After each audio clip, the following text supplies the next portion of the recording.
Magandang umaga po. Ako po si Chris, ang inyong solarista. Magandang umaga rin sa ating mga solarista. Ang pag-uusapan po natin ngayon ay tungkol sa solar power system. Marami po ang napapansin natin na pa-install na, nagpapa-setup na ng mga solar power system. Makikita nyo po yan sa mga industrial, commercial, at marami rin po sa mga residential area. Nakikita po ninyo sila na naka-install sa kanilang mga bubungan or sa kanilang mga roof.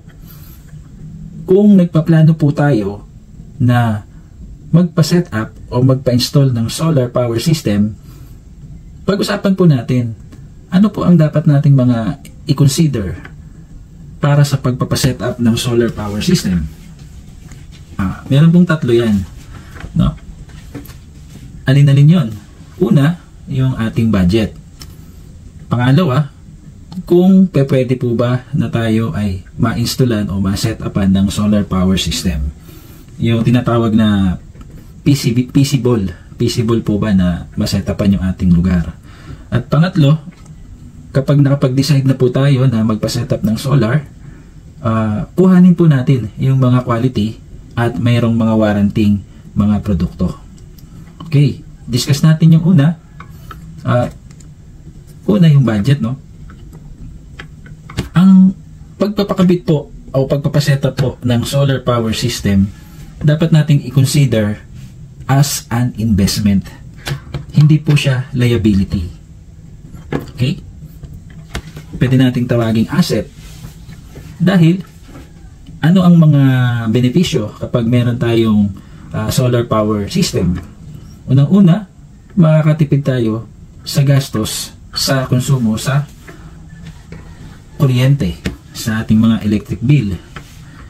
Pangalawa, yun, as investment, meron siyang tinatawag na ROI. Meron tinatawag na return of investment in certain years. So, bago po tayo magdesisyon na magpakabit ng solar power system, kailangan i-consider po natin yan. Hindi po siya gastos. Okay? Ano po yung nire-recommend namin para po sa pagpapakabit o pagpapaset up ng solar power system? Yung meron pong mga Meralco bill or electricity bill na halagang 8,000 pataas.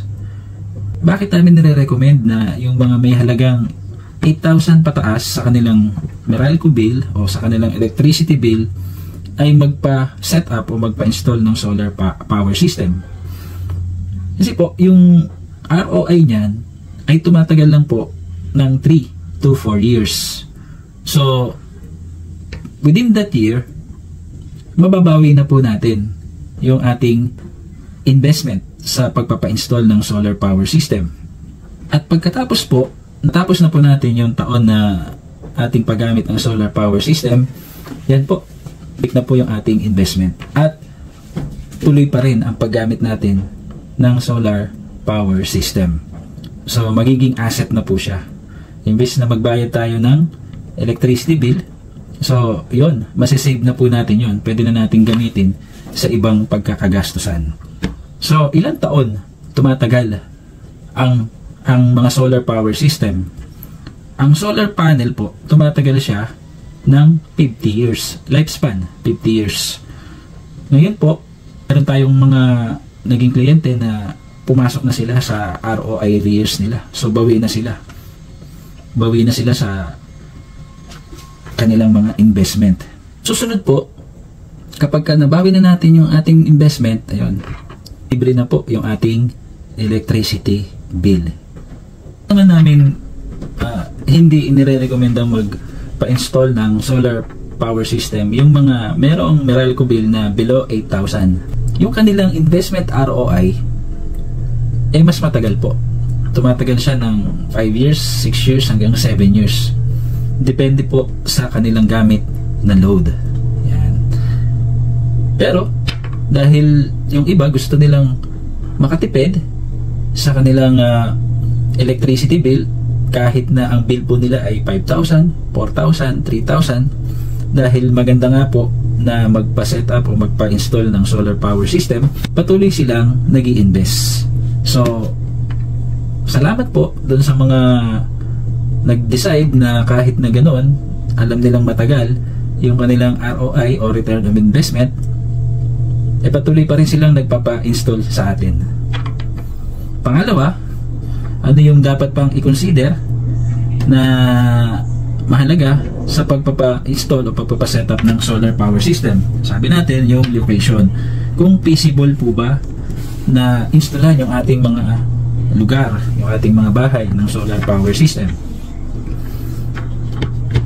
Sa mga condo, yan, sa mga buildings, pwede rin naman na mag-install ng solar power system, pero karamihan sa kanila hindi sila nakakuha ng permit, merong obstruction, natatakpan sila ng araw dahil ang primary po na source ng ating production ng electricity ay ang araw. So tinatanong po muna namin, dapat din nating malaman kung pwede po bang installan yung lugar natin.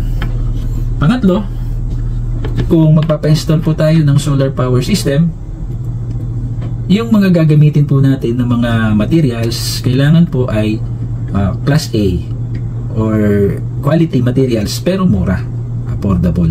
Yung pangatlo, tiyakin natin yung ipapa-install natin na solar power system, ang mga materials ay quality at meron pong warranty sa ating pinagpakabitan o pinagpa-installan ng solar power setup. So, yan. Ngayon po, malalaman nyo na kung plano pang, kung gusto po ba nating magtuloy sa pagpapa-install ng solar power system. Hanggang dito na lang po. Ako po si Chris, ang iyong solarista. Maraming salamat po at magandang araw po sa inyong lahat.